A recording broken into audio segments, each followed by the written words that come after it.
Ya, Bu, dari kemarin, Bu. Nah, kita mulai aja ya. Nanti sambil menunggu yang lain menyusul. Ya, Bu. Assalamualaikum warahmatullahi wabarakatuh. Waalaikumsalam warahmatullahi wabarakatuh. Ya, sore ini kita mulai kuliah kita studi kelayakan bisnis dengan aplikasi baru ya, pakai Zoom.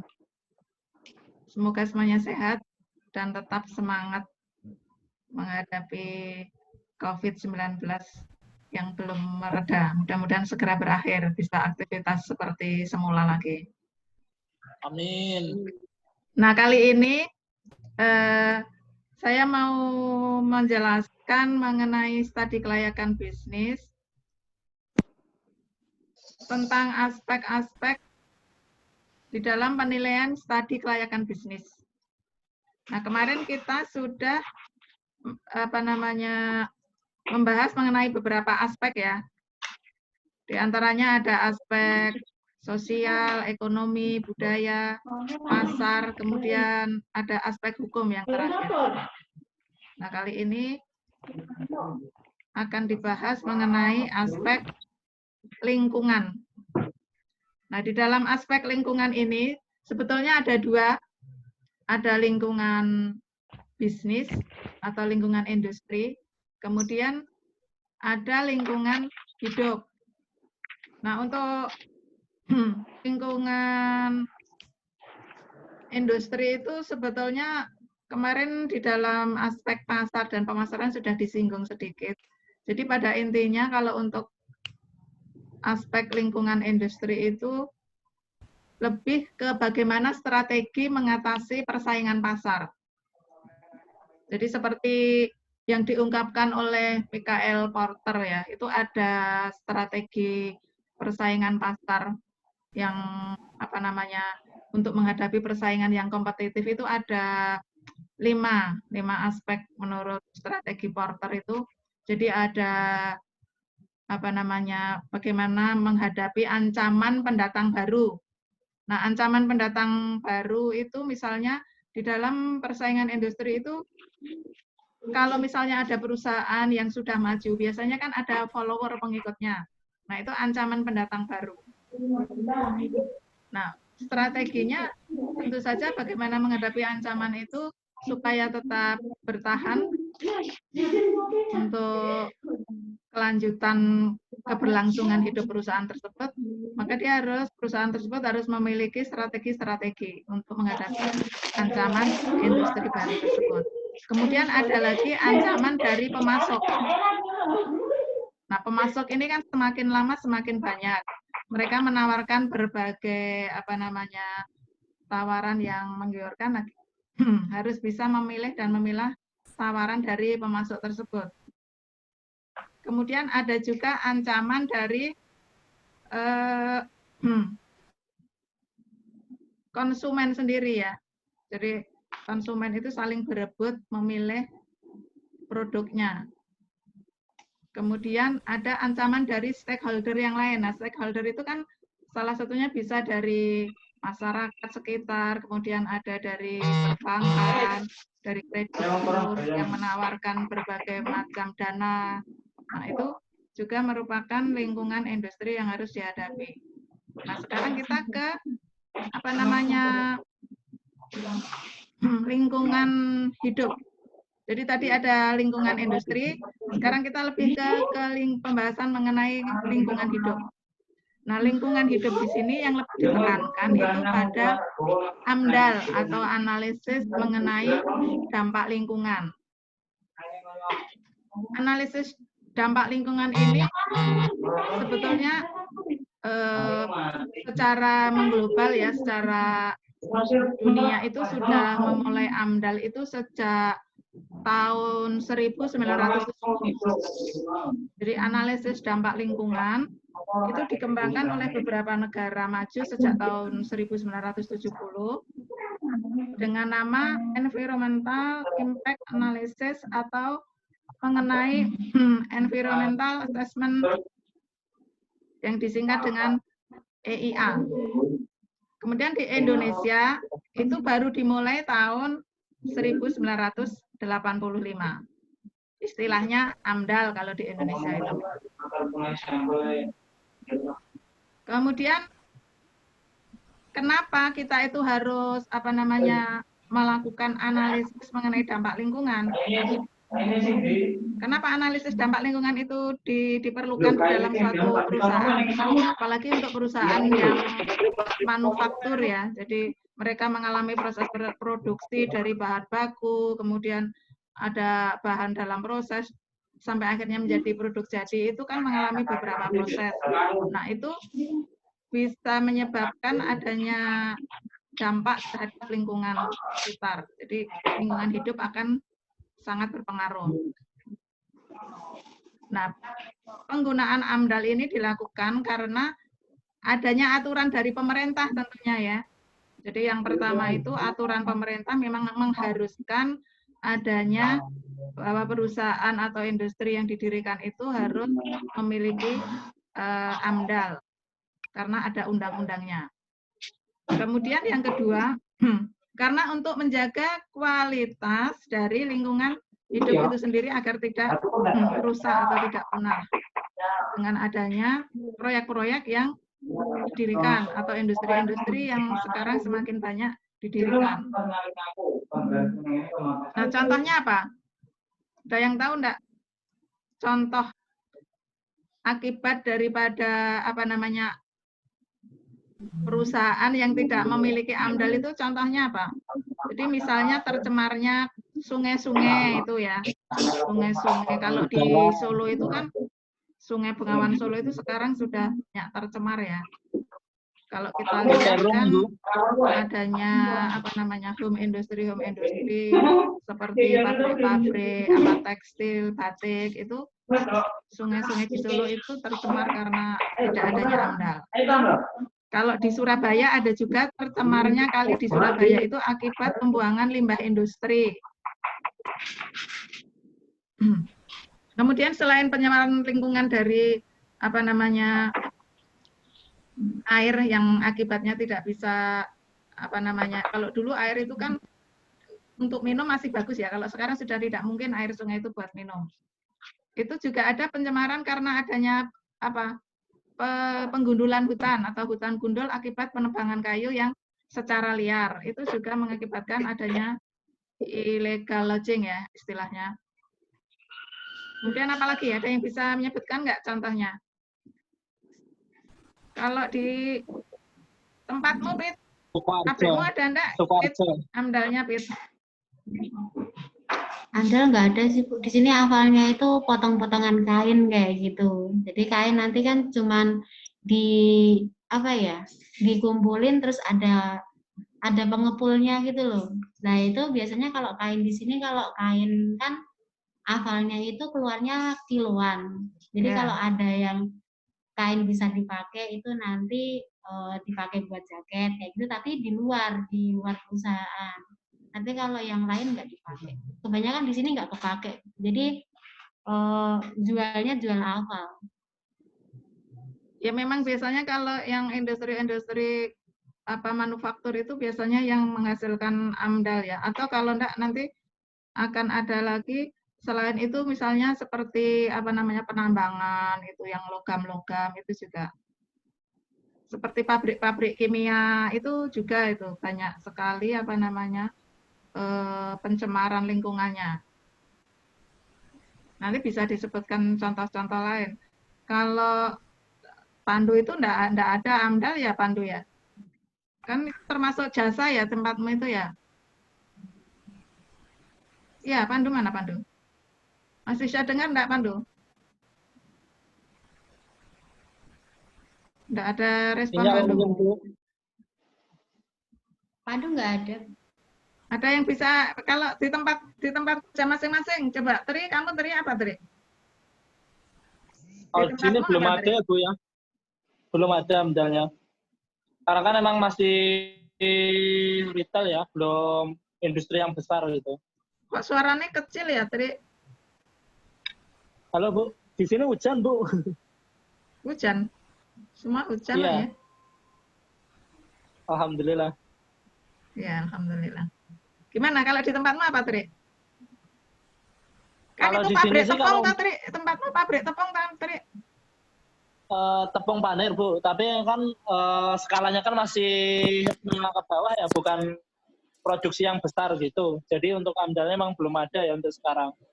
Tapi kalau mau kita upgrade gitu kan memang harus perizinan kan harus dilengkapi lagi begitu. Nanti ke depannya tetap harus ada gitu. Iya, iya. Ya, biasanya memang yang melaksanakan AMDAL itu perusahaan-perusahaan yang sudah besar itu biasanya karena mereka terkait dengan CSR ya, Corporate Responsibility itu kan. Jadi tanggung jawab CSR, Corporate Social Responsibility, tanggung jawab perusahaan terhadap masyarakat itu masuk bagian dari AMDAL itu juga. Karena kalau mencemari lingkungan kan berarti masyarakat yang dirugikan. Nah, untuk biayanya padahal AMDAL itu juga tidak memakan biaya yang sedikit. Jadi memang biasanya untuk perusahaan-perusahaan besar itu yang dituntut harus memiliki AMDAL. Kalau Yuni di tempatmu, Yun? Halo Yuni. Sharing di tempatmu AMDAL-nya gimana? Mikrofonnya centrang. Oh, iya. Kalau Faisal punya Faisal. AMDAL di tempat sama seperti Mbak Upit, Bu. Sama garment kan sama. Kurang lebihnya ya hafal kain gitu. Tapi kain itu sebetulnya tekstil itu enggak kelihatan ya. Karena kan dia lembut sekali ya. Kalau di pabrik itu aja biasanya kan harus pakai seperti masker itu ya, yang pegawai pabriknya ya. Iya, Bu. Karena apa ya? Lembut sekali itu untuk tekstil itu. Enggak kelihatan, enggak kasat secara kasat mata itu memang enggak kelihatan, tapi sebetulnya kalau lama-kelamaan itu akan mengganggu pernafasan juga. Seritek kan, Faisal di Seritek ya? Dulu Iya, pernah Mas? di Seritek, Bu. Di mana? Dulu pernah, cuman 6 bulan dulu di Seritek. Oh, sekarang terakhir di Di mana? garment Garment itu juga. ya? Iya. Ya, kita lanjutkan ya. Pandu tadi gimana? Pandu sharingnya belum, Pandu? Sinyalnya jelek katanya Bu. Gimana Bu? Maksudnya? Oh, iya, iya, iya. Ini yang bagus Upit ini. Sama Tri. Yaudah, kita lanjutkan sekarang. Contoh-contoh dari apa namanya perusahaan-perusahaan yang melakukan AMDAL tadi dari pengalaman di tempat kerjanya masing-masing. Nah, kegunaannya itu sekarang kegunaan daripada analisis mengenai dampak lingkungan ini itu sebetulnya merupakan suatu proses yang lama ya. Makanya biasanya itu untuk perusahaan-perusahaan yang sudah besar, yang sudah apa namanya go public itu yang diharuskan untuk memiliki AMDAL. Karena prosesnya itu sangat lama, menyeluruh dan utuh dari perusahaan dan lingkungannya, sehingga AMDAL dapat dipakai untuk mengelola dan memantau proyek lingkungan di sekitar lingkungan di sekitarnya dengan menggunakan dokumen-dokumen yang benar. Karena kalau AMDAL itu dikelola dengan benar, itu nanti apa namanya hasil dari limbah itu bisa bermanfaat juga, misalnya untuk pupuk. Nah, peran AMDAL di dalam pengelolaan, ada beberapa peran AMDAL, itu yang pertama dari perannya AMDAL terhadap pengelolaan lingkungan. Aktivitas pengelolaan lingkungan baru dapat dilakukan apabila rencana pengelolaan lingkungan telah disusun berdasarkan perkiraan dampak lingkungan yang akan timbul sebagai akibat dari proyek yang akan dibangun itu. Jadi sebelum proyek itu dibangun, maka harus sudah apa namanya dikelola dulu kaitannya dengan pengelolaan lingkungan. Kemudian peran AMDAL yang berkaitan dengan pengelolaan proyeknya. Jadi kalau proyeknya tentu saja harus ada perizinannya dahulu. Sini.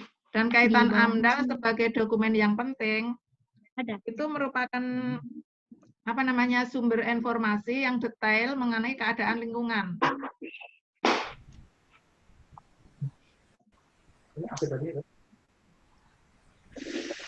landasan hukumnya itu menurut undang-undang itu kalau secara internasional, jadi diadakannya diwajibkannya AMDAL ini secara internasional itu berupa deklarasi ya, deklarasi Stockholm pada tahun 1972. Kalau di dalam negeri atau di Indonesia ini landasan hukumnya berupa peraturan pemerintah tahun 1993, tahun 51 itu tentang analisis mengenai dampak lingkungan. Kemudian yang tahun 94 itu mengenai SK Menteri tentang lingkungan hidup. Itu peraturan-peraturan yang mewajibkan adanya AMDAL.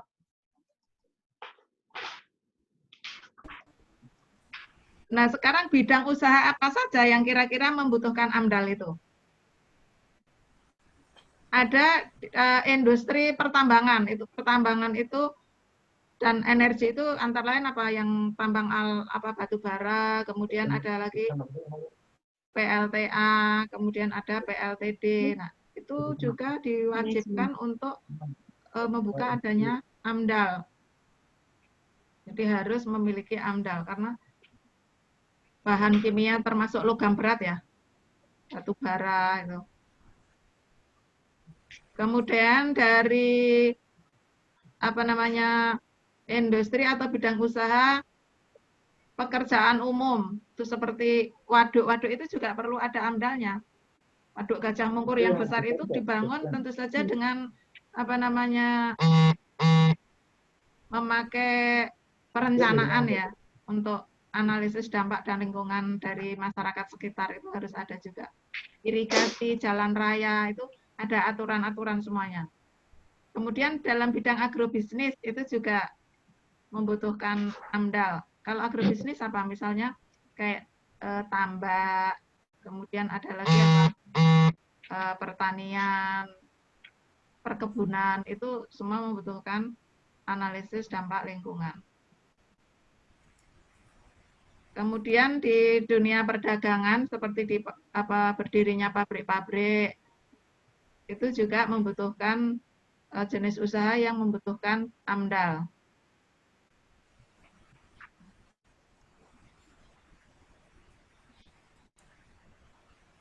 Nah, biasanya untuk seperti pabrik-pabrik kimia itu juga membutuhkan AMDAL juga. Seperti pabrik pengalengan atau pengawetan makanan, sayuran, itu juga harus ada AMDAL-nya. Nah, di Solo ini banyak sekali ya pabrik-pabrik di sekitar Solo itu. Jadi se-ex Karesidenan Surakarta itu kan sebetulnya banyak pabrik-pabrik yang berdiri. Nah, itu juga membutuhkan banyak yang pabrik-pabrik besar yang seharusnya juga sudah melaksanakan peraturan dari pemerintah itu untuk AMDAL-nya. Di Solo itu yang besar apa? Ada yang kalau seperti di Danarhati ada enggak ya yang di Danarhati? Yang kerja di Danarhati ada enggak? Enggak ada ya kayaknya. Di Batik Keris ada enggak, Pit? Temenmu yang di Batik Keris, Pit? Enggak ada. Enggak ada ya? Yang di Brades itu siapa? Saya aja. Pan Brades itu? Kamu ya? Upit di mana tuh, Pit? Saya di Pan Brothers. Pan Brothers tuh? Itu kan termasuk besar ya harusnya ya, Pit ya? Pan Brothers itu besar loh. Berapa ribu karyawannya? Aduh, berapa ya Pak? Banyak itu. 12.000. Iya, banyak. Sama kayak Seritek itu juga banyak itu. Nah, itu kasus-kasus misalnya contoh di mana Tri yang di Sukarjo apa di Wonogiri yang PT yang sering dikomplain oleh masyarakat itu bisa sebagai contoh itu PT Rum Sukarjo PT Rum ya kalau nggak salah ya. Rum Sukarjo. Di Sukarjo kan. Itu juga limbahnya mengganggu masyarakat sekitar. Sering beberapa kali dikomplain itu kayaknya ya, tapi masih saja ya. Masih berdiri enggak itu? Masih, Masih tetap berdiri ya. masih. Kemudian contoh lain lagi kalau di Solo itu masalahnya banyak sekali home industry ya. Batik-batik itu yang jelas-jelas kelihatan itu ya itu. Kita baru tahu kalau ternyata home industry tersebut membuang saluran limbahnya kan di sungai mereka. Kita lihat kalau di saluran sungai-sungai itu kan airnya jadi apa? Pekat hitam, ada yang ungu itu.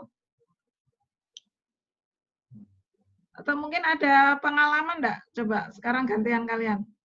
Ada pengalaman lain enggak mengenai analisis dampak lingkungan ini yang mungkin bisa di-share, pengalaman bisa dari tempat kerja atau di lingkungan kita sendiri mungkin? Kalau dekat rumah saya itu kan ada pabrik bumbu Sarimi ya Bu ya. Di situ tuh kayak bumbu. Jadi itu dia membuat bumbunya itu loh, bumbu dari pon-ponnya jadi bubuk itu loh, jadi serbuk bumbu Sarimi. Bubuk itu ya. Nah, itu untuk apa ya, dampak kayak misalkan kayak polusinya kayak gitu tuh enggak, untuk pengaruh lingkungan kan itu pabriknya kan di tengah sawah ya. Jadi pengaruh ke lingkungannya itu sangat besar sekali, dampaknya pun sangat besar gitu di lingkungan. Udah dekat dengan sawah, dekat juga dengan pemukiman penduduk gitu. Jadi kalau di dekat pabriknya itu kan ada apa ya, sungai kecil itu lah, itu dari jernih yang harusnya bisa dipakai untuk perairan di sawah sekarang udah nggak bisa. Sekarang warnanya udah warna keabu-abuan gitu, jadi udah nggak bisa dipakai. Terus polusi udaranya pun juga, jadi kan kalau hujan itu, setelah hujan itu pasti bau bumbu sariminya itu menyengat sekali Bu gitu. Kalau orang 1-2 kali main ke rumah saya pun nanti enak, oh baunya bau bumbu sarimi, tapi kalau lama-kelamaan di situ kan jadinya kan bisa mengganggu di lingkungan itu. Terlalu menyengat di hidung gitu ya? Iya. Makanya biasanya memang kayak pabrik itu biasanya memang lokasinya itu dipilih di apa ya, istilahnya di pinggiran kota, di daerah itu, karena ya itu tadi, kalau dipilih agak di pinggiran kota itu kan jauh dari rumah penduduk ya, salah satunya untuk menghindari pencemaran masyarakat di sekitarnya itu. Ya memang benar, terutama sekali itu biasanya limbah itu dialirkan ke sungai. Kalau misalnya seperti kayak itu tadi kan di sekitar rumah yang home industry gitu ya, Bit ya. Iya. Jadi memang kalau itu home industry udah CV kok Bu, masuknya udah CV. Sebenarnya udah CV ya. Iya. Ya tapi ya tetap belum ini juga, belum ada kesadaran untuk membuat saluran air yang kadang-kadang memang kayak PT Rum itu mungkin sudah membuat saluran, cuman ada kebocoran barangkali. Jadi memang pipanya mungkin ada kebocoran, jadi meskipun bocor ya tetap mengganggu, ya kan?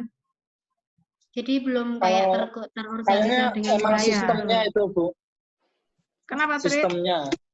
Kalau dari pihak Rum sih bilangnya katanya ada mesin atau alat gitu loh yang perlu didatangkan gitu loh. Nah itu mesinnya itu, kan, itu mungkin yang mahal ya. Ya, itu kan masih itunya yang rusak atau itunya yang kurang sesuai speknya gitu. Waktu kemarin kan sempat disidang sama Bupati Wonogiri juga itu. Oh iya. Itu. Ya itu memang kendala-kendala yang memang harus diatasi. Memang harus, makanya perlunya studi kelayakan itu, AMDAL itu salah satunya itu. Jadi jangan sampai mengganggu masyarakat sekitar. Apalagi seperti itu untuk saluran irigasi tadi, jadi nggak bisa bagus airnya, itu juga akan sangat mengganggu sekali. Ada lain lagi enggak? Mana Pandu, suaranya belum ada. Di sini kalau di Pan Brother itu kalau afal kain itu kan memang dijual di luar. Tapi kalau di sini itu yang lebih untuk lingkungan kayak apa ya Bu ya? Mungkin di sini di toilet itu loh, bekas toilet, terus kayak di sini kan ada mesin-mesin yang harus dipakai pakai air gitu loh, pakai air panas kayak gitu yang harus diganti-ganti. Lah itu nanti di sini di Palm Brothers itu ada tempat yang memang nanti air limbahnya itu kalau keluar jadi air jernih gitu. Ya. Tapi di alirnya kan nggak dipakai untuk apa-apa, nggak bermanfaat sama sekali. Tapi di situ dampaknya untuk lingkungan kan nggak terlalu pengaruh besar gitu loh, Bu. Itu nanti ngalurnya ke sungai tapi jadi air jernih, sudah bukan limbah lagi. Di Palm Brothers sendiri ya berarti itu. Berarti Ya, itu di Palm sudah ada Brothers juga, Pit. Ada AMDAL-nya Sudah. meskipun mungkin secara sederhana ya. Karena kan ternyata Iya. ada apa ya kayak penjernihan air kan berarti. Ada. Nah, bekas airnya itu berarti untuk apa? Hanya dibuang gitu aja berarti? Enggak dibuang aja, dibuang dialirkan ke selokan gitu nanti kan ke sungai Bu, ke sungai dekat Palm Brothers Iya kan. ya, sebetulnya bisa itu Jadi kan biar bisa diusulkan itu. jadi kan nanti kan biar nggak ngaruh di lingkungan sekitar masyarakat sini gitu loh. Mungkin ya, mungkin penyaringannya itu baru penyaringan tahap pertama. Jadi misalnya air itu istilahnya diminum atau untuk apa namanya hidup ikan, komunitas ikan itu akan tetap mati mungkin karena penyaringannya baru tahap pertama mungkin karena memang untuk AMDAL itu ada beberapa tahap penyaringan. Seperti yang dulu Bu ini pernah cerita ya, yang di Kudus itu ya, waktu itu pernah cerita ya. Sampai penyaringan itu memang ada beberapa tahap sampai penyaringan di terakhir itu untuk dicoba untuk apa namanya kolam ikan itu ikannya nggak mati itu bisa dimakan juga nggak apa-apa. Nah mungkin yang di tempat kamu itu mungkin baru tahap penyaringan pertama jadi sudah bersih tapi paling tidak bau lah tapi memang belum layak untuk dikonsumsi mungkin seperti itu. Atau mungkin apa namanya untuk tidak mencemari itu yang sisa-sisa limbah itu ada juga yang dibuat pupuk itu juga ada pupuk dibuat pupuk itu kebanyakan pupuk yang dibuat dari sisa-sisa limbah pencemaran itu biar tidak mencemari itu dibuat pupuk biasanya. Ada lagi Pandu mau sharing apa Pandu? Yuni belum, Faisal juga belum. Pak Awi mana? Pak Awi masih enggak?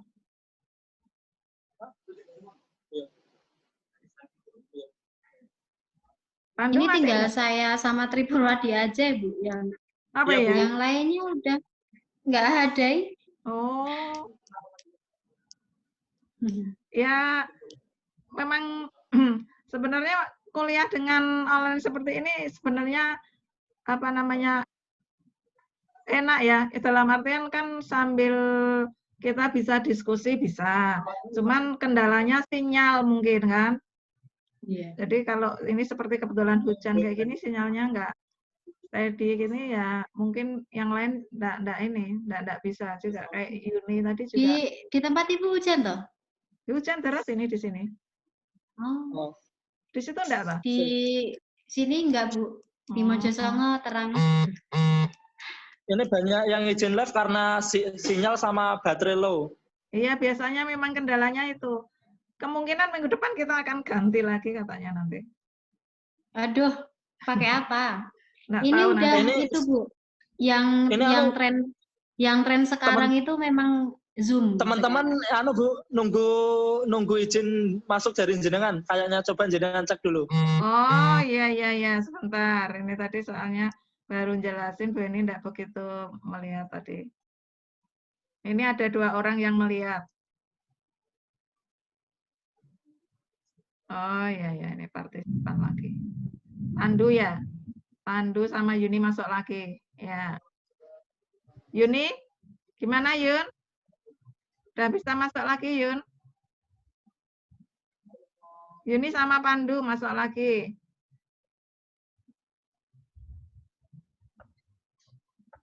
Yuni sinyalnya lemah di sini, masih apa namanya muter-muter.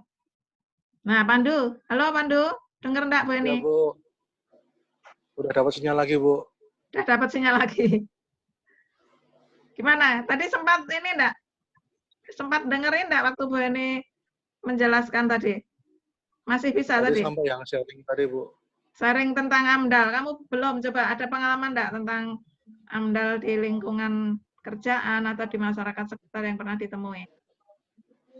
Kalau AMDAL sih kalau di kerjaan paling cuma izin jalan di DLA aja, Bu. Soalnya Oh kan iya, kita bisa di sini buat jadi. mesin, buat bongkar muat mesin di kontainer aja paling. Oh, untuk ini ya, pabriknya ya, untuk apa namanya persediaan produknya ya, mesinnya, Iya, mesin betul. jahit ya.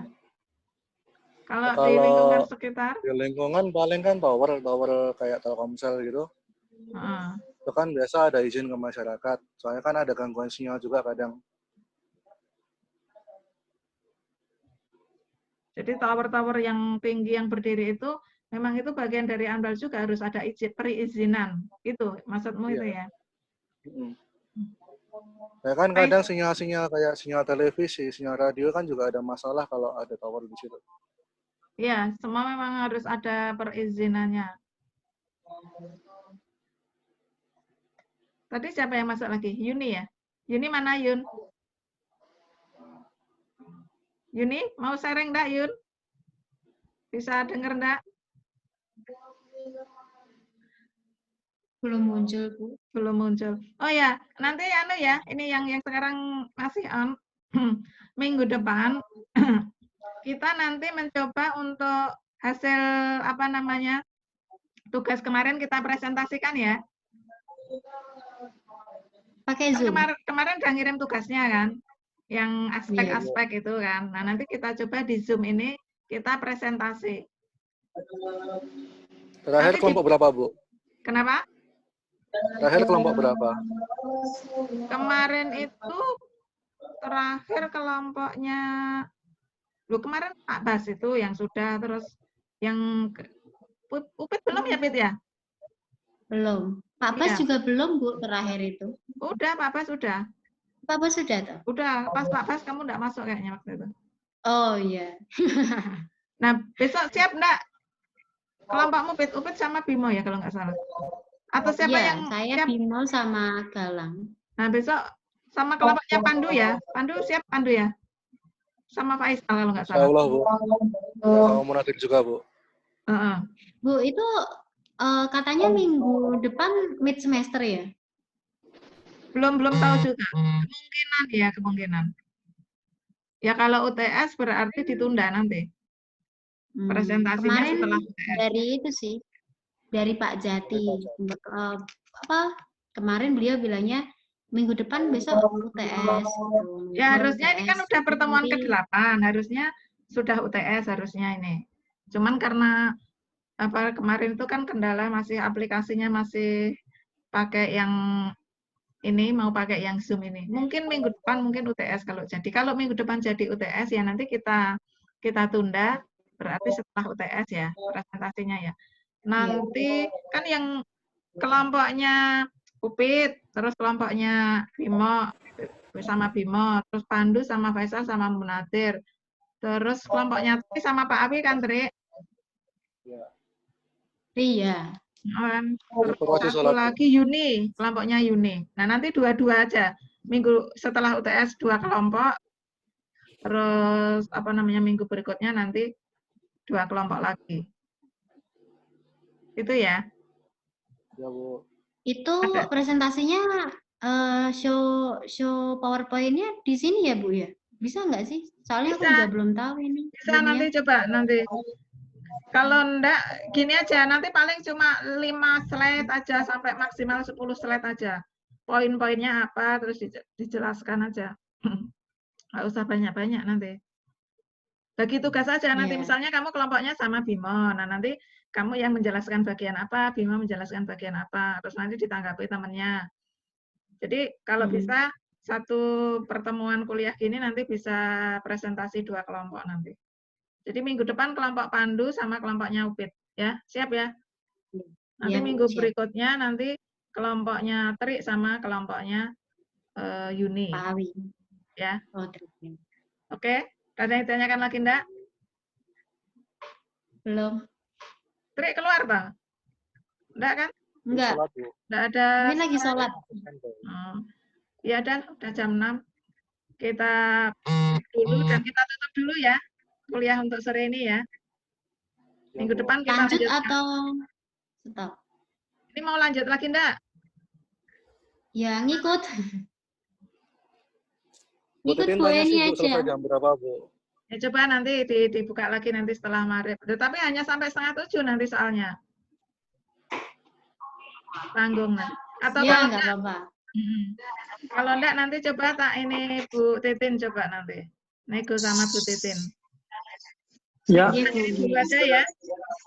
Iya. siap. Minggu depan kalau kita UTS berarti UTS, kalau enggak kita presentasi. Tapi kalau ada apa namanya UTS minggu depannya lagi presentasinya di pertemuan berikutnya. Sistem UTS gimana, Bu? Nanti akan diberitahukan di Edmodo ya. Nanti saya umumkan di Edmodo ya. Oke. Oke, Bu. Ya, kita akhiri dulu. Ketemu lagi di kuliah online lewat Zoom berikutnya dengan materi yang berbeda. Assalamualaikum warahmatullahi wabarakatuh. Waalaikumsalam warahmatullahi wabarakatuh.